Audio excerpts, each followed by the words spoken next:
Alright, welcome to the deck tech today. We are going to be showing off the Revel deck that I have played to number 1 Mythic on the ladder. This is for Alchemy. So this is a Cabretti Revels creature-based combo deck. Okay?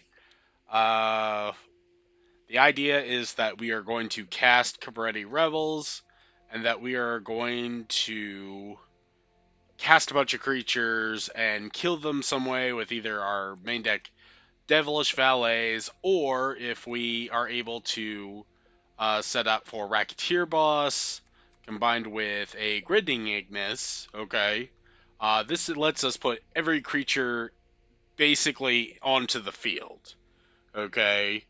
Now, the reason that this engine is as powerful as it is, you'd think, okay, our opponent will have instant speed removal and they'll just be able to kill the Grinning Ignis, right, when we're going off.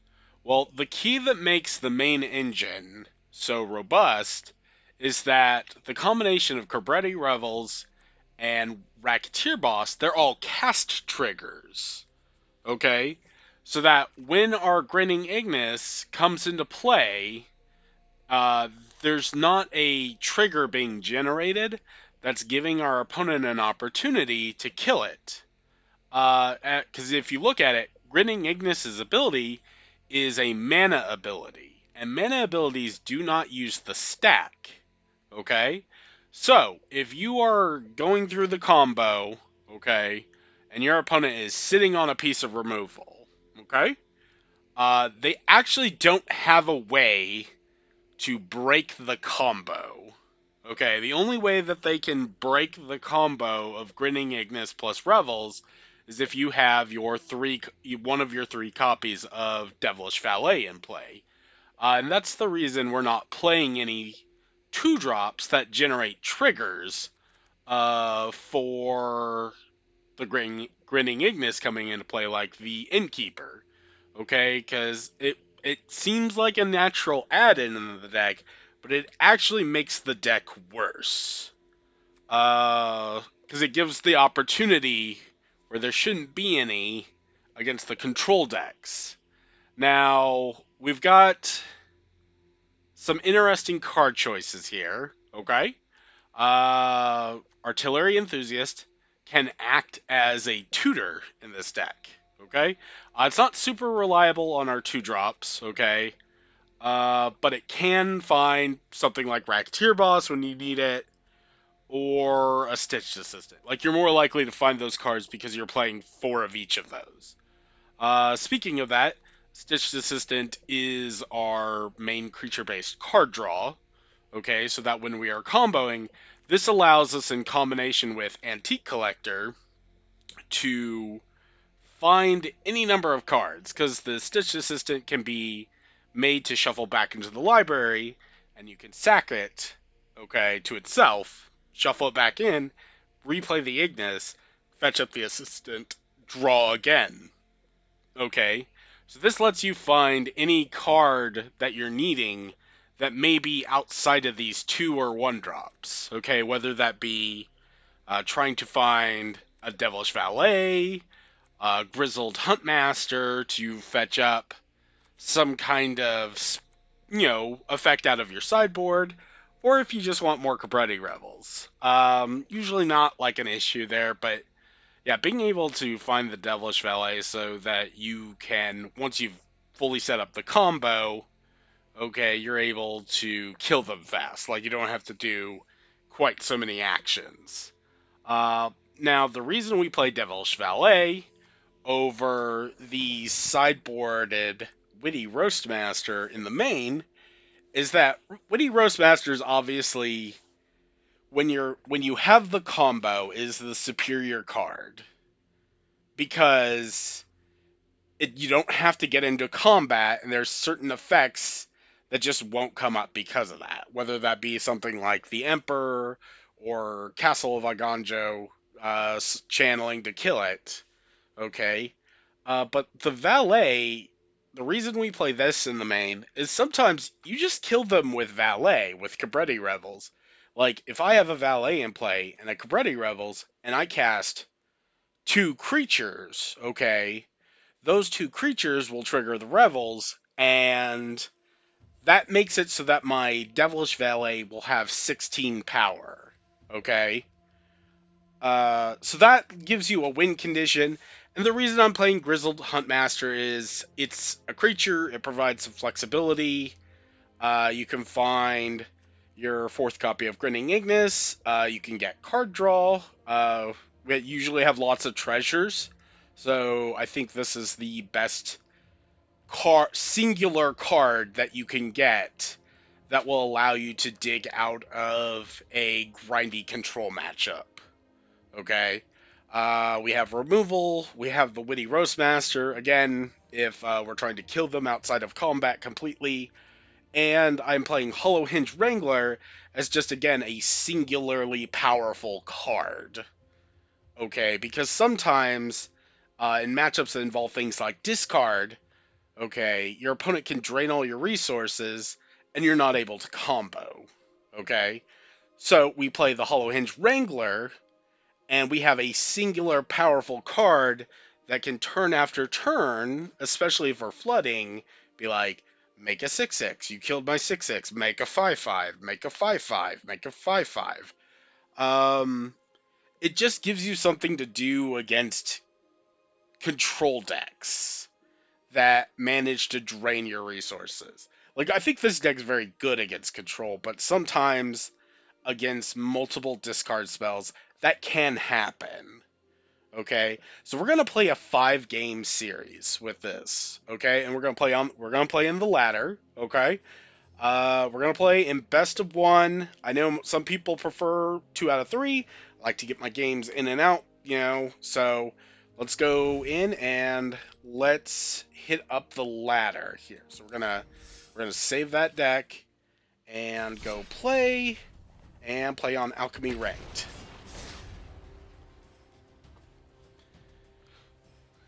I really enjoy this deck. I think that it's very robust.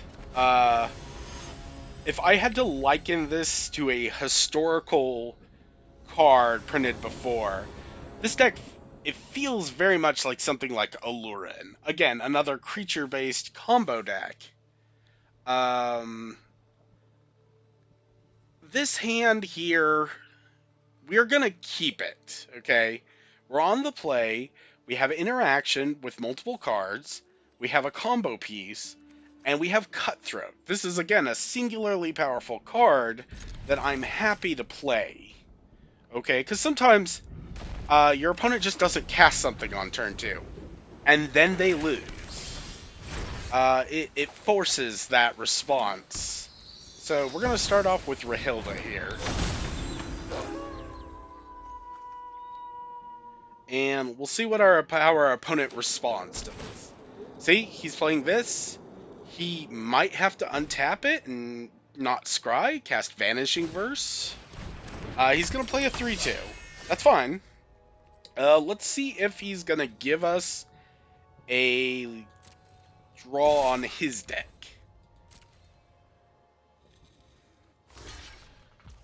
Alright, so he has decided that he is going to chump block and not give us a draw. That's fine. So again, because I don't have a third land, so I can't cast Revels, that would be ideal. I'm going to go with Antique Collector here. Now, this is going to provide, if he answers my creatures, this is going to provide draw. Okay? And it's also making my threat, again, more robust. So it looks like we're playing against the Esper Diviner of Fates deck. Now we'll see what our opponent's doing, because I've seen several versions of this deck that are very synergistic with the Diviner. Like, I'm going to attack and do it with both my creatures, and I'm going to present them with Voltage Surge. So let's attack. And if our opponent blocks... Okay, he's blocked our first strike creature, so we are going to cast Voltage Surge And combined with the first strike, we're going to kill our opponent's creature without losing any of ours. So take 2 and pass the turn.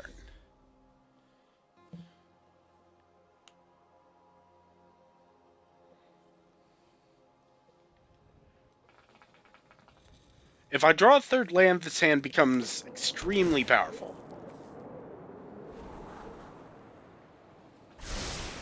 We get the options to play out Malevolent Hermit, holding up Interaction, or just play the Cabretti Revels, and then the engine goes. So our opponent's tapped out. We have another opportunity to play the Revels. We are going to take it. I am going to play this on blue. Now this will give me the option later to play Hermit and hold up its trigger. But we're going to play the Revels, and we are going to pass the turn. No attacks.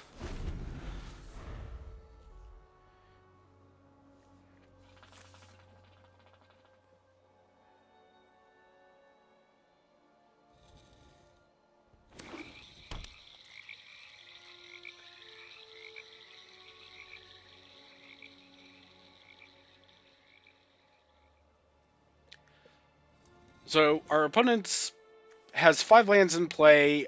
He discarded a 2-drop. Okay. He's playing Lolth. Okay. We're actually fine against Lolth.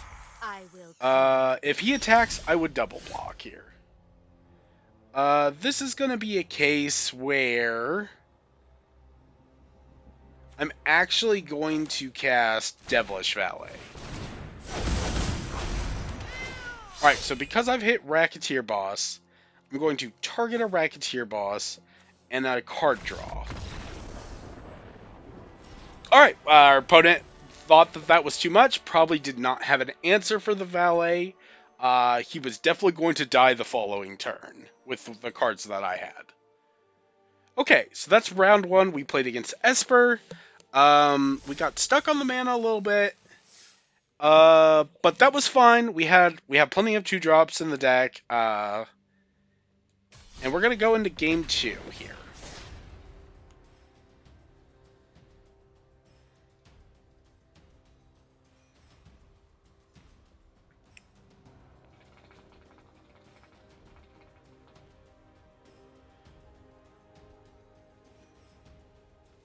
Alright, so game 2, we'll see what it's against. I found that the ladder has been quite a bit of Esper, a lot of Naya, just it's kind of a Revels deck, it's a Revels deck, but it's more about putting stuff onto the board. Okay, it's not really a combo deck in the same way that this is. And I have started to see the mirror match pop up more. And I remember when I was first started playing this deck, nobody played this, right? And I quickly got to rank 1 on the Mythic ladder, and I've held it for a while. And I play this deck every once in a while, just kind of cement my place here. So we're playing against Watch It's here. Let's see what he's playing. As far as my hand goes, I have a Cabretti Revels, a Grinning Ignis, so we have 2 pieces of the combo. I have an independently powerful card with the ability to cast that on turn 2, and I have Interaction, and I'm on the play. This hand is very good. So we're going to keep our 7. Okay, as I don't foresee me casting a blue spell, I will happily play this Rockfall Veil.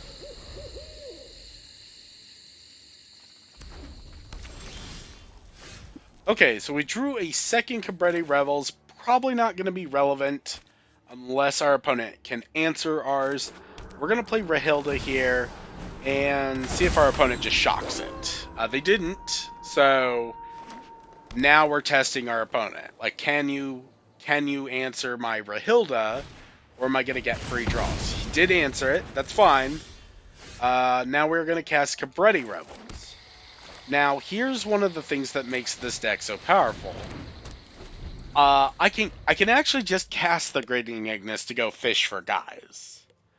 I might be casting Comprehending Revels, especially if he doesn't play anything this turn. Like, if he doesn't play a threat that's really pushing me, I can safely just play a second Revels here. And in fact, I'm definitely going to.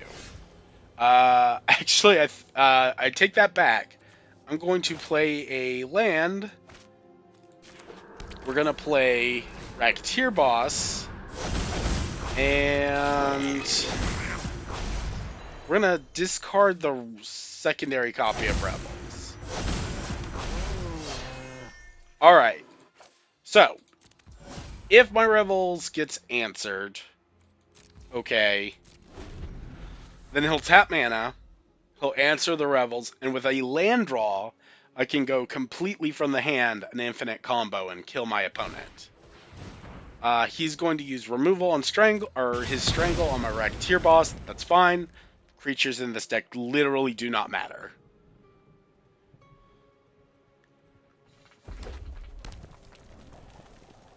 Alright, so our opponent has 4 mana.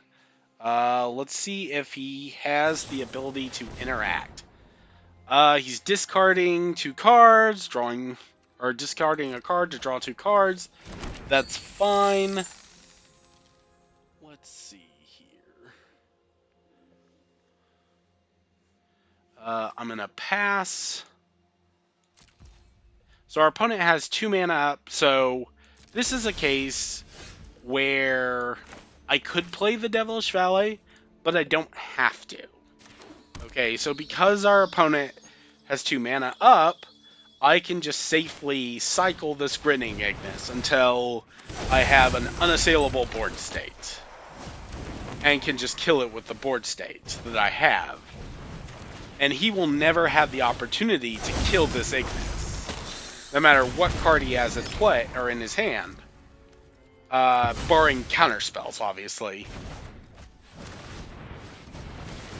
So we're just going to cycle this until I feel that I can kill my opponent even if he has an answer card.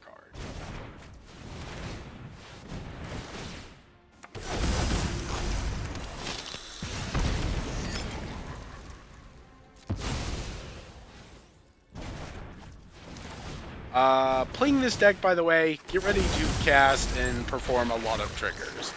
Because this deck, you're gonna do a lot. And unfortunately, the way the treasures work is they do ask for a secondary confirmation before it's used.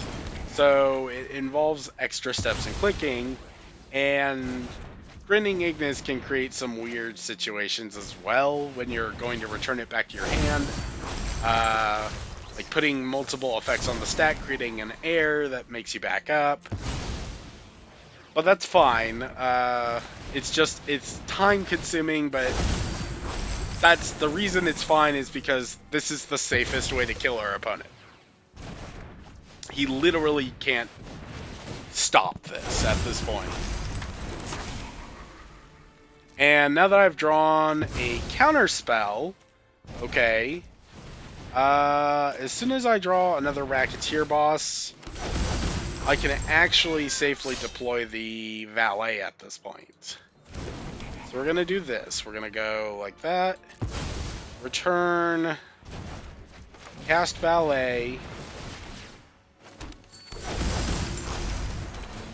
We put a counter on to the Grinning Ignis. Now it creates infinite mana.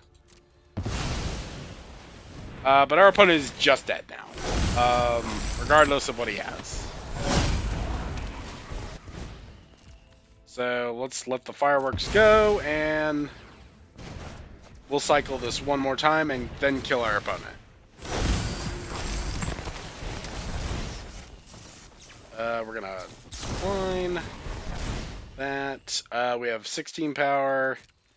I will attack you for 17 points exactly. And that's the game. Alright, so currently we are 3-0? 3-0, I believe. Now we're going to go into game 4. One sec here. Need to check something.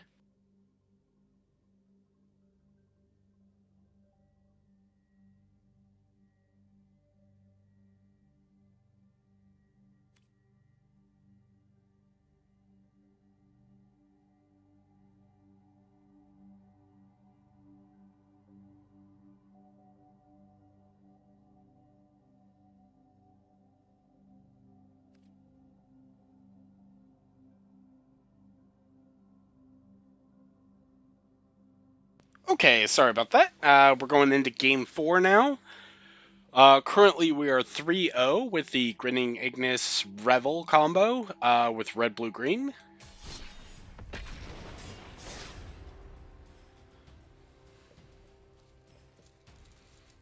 Alright. Yeah, this deck is really... I think that this is obnoxious and could be at least nerf like needing.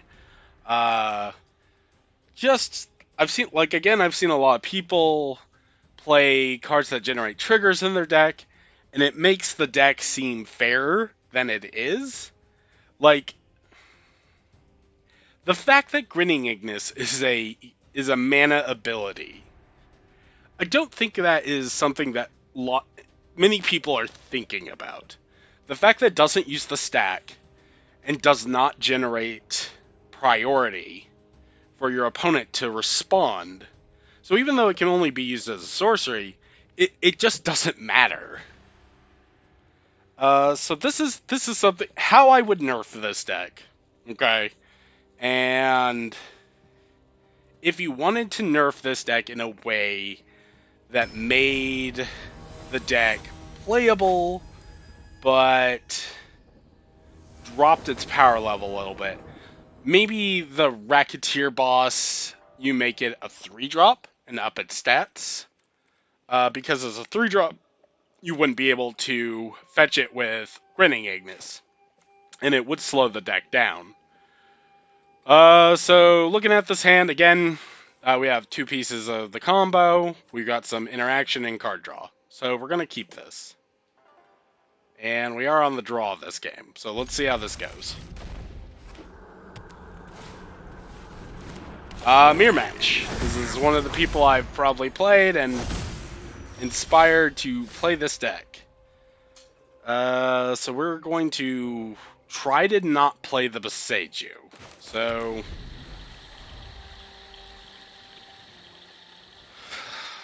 anything to slow the deck down a little bit. So he played a blue source, so we're not getting Racketeer boss, so we're not getting the absolute nut draw done against us. I'm going to play Rahilda, again, for the previous stated reason. It's a singularly powerful card that forces your opponent to interact with it in ways they may not be ready to. Now, he's playing Consider, where I'm not.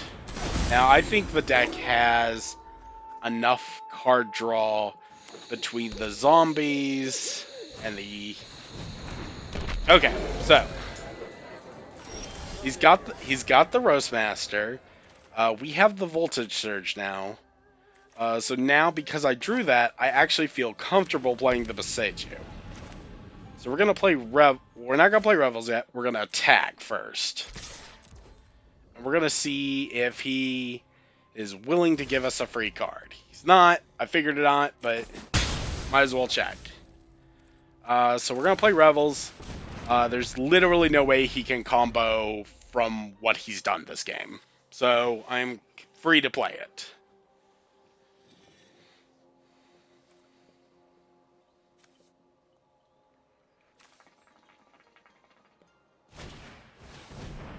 Another card, they're playing, a lot of people are playing Expressive Iteration. I think it's better for, progressing your game plan in a linear way. Like, it gets a land, it gets a spell you need. I've been liking a little chat. You have lots of creatures to throw away, so that's not an issue. It digs further, and it finds you 2 specific cards to put into your hand. So it's actually better for the combo. So I drew a red source. So because I drew that, I'm actually okay. Uh, I don't know why we conceded there. I mean, he was gonna have to give me a card, sure, if he wanted to keep his combo piece in play, but I don't know. That seemed a little premature to me. So we're currently 4-0 with playing our 5 game series on best of 1 ladder. So we're going to go into game 5, okay? And we'll see if we can finish out strong and have a nice 5-0 uh you know, showing for the deck.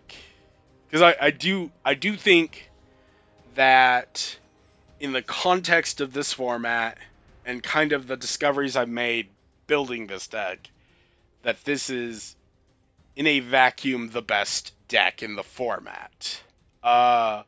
Are there ways to make that not happen? Yes, there definitely is. A stronger focus on discard and counter spells. I mean, you are playing a combo deck at the end of the day, and just disruption against your specific combo is what would make the deck weaker. But I think that it's strong enough to still fight against that and be a contender, even if that happens. I'm going to keep this with 2 Revels and a Racketeer boss, and I am on the play. So we're gonna keep 7. We don't really have creatures to play, but that's fine. We have good mana. We have the engine piece that binds the other engine pieces. Now we have a little chat once we do draw a creature. So we're going to say go. Some people would play the Racketeer boss out there just as, a creature. They would be wrong. Our opponents play Tenacious Pup. I would lay money that we are like some kind of werewolf deck. So I'm going to start it off by playing Rebels.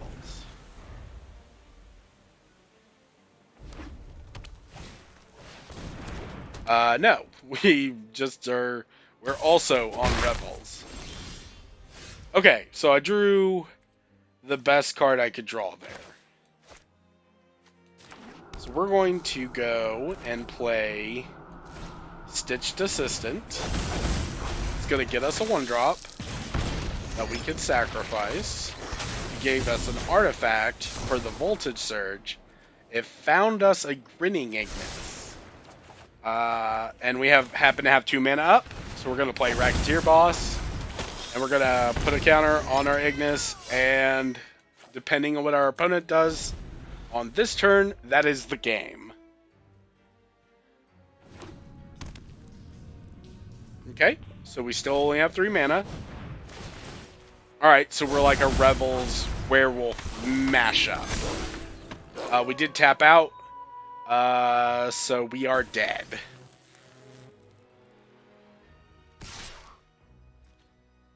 I could double block it. I literally don't have to. So, no blocks. Okay, time to combo out our opponent.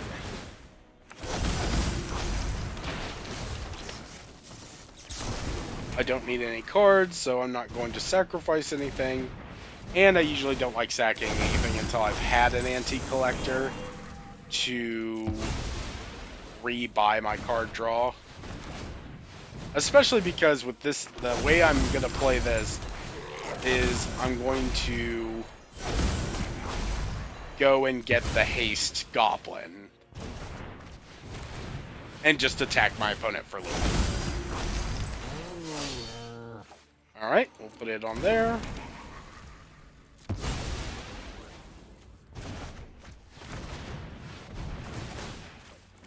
And again, I do reiterate, this deck is a lot of triggers. A lot of actions, a lot of triggers. If you are afraid that you're going to misclick, don't worry about it. I misclick sometimes still. When you play your Racketeer boss, it sometimes can be awkward because you'll think you've clicked your Ignis, but you haven't. So we're just building up enough to attack around his creatures to kill him. And as soon as we find the haste goblin, Gabu, whatever its name is, that will be the game.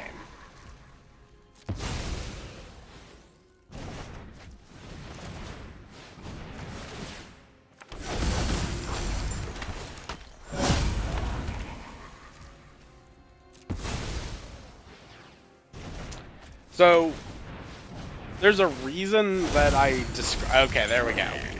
What I was gonna say, there's a reason I describe this deck as being somewhat closer to something like Alurin.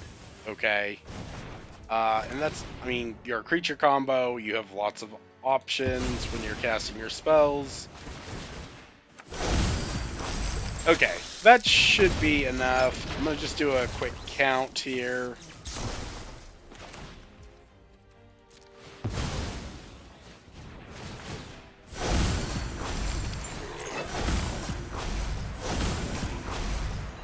So he blocks our 3 highest power creatures, which are those, and yeah, that's more than enough. Okay, so we've won 5-0, and we are still we're still rank 1 with this deck. I'm actually playing against people who actually are on the Mythic ladder, so that's good. Start of the season, you play against a lot of Diamond players still. So thank you for watching. Here, let me pull the deck back up here real quick. Give us a screenshot of that. Alright, this is the deck here, okay? We're playing Rug Revels. Highly synergistic. We never drew Grizzled Huntmaster, but that's fine. We never activated Shigeki, but we weren't ever forced to. We showed Rahilda's like, a threatening card. Like there's a reason we play like some of these one ofs here. Like Goro Goro is part of your engine, and you could probably play 2 just to make like the Revel engine like way safer, because sometimes, if your opponent kills it, they force you to find it, and if they have a second, removal spell, then they could break your combo. But that's why I added Malevolent Hermit. Again, if this card comes in, you have a blue floating, they're probably not gonna be able to break the combo up. So again, thank you for watching, and everybody have a great day and stay healthy.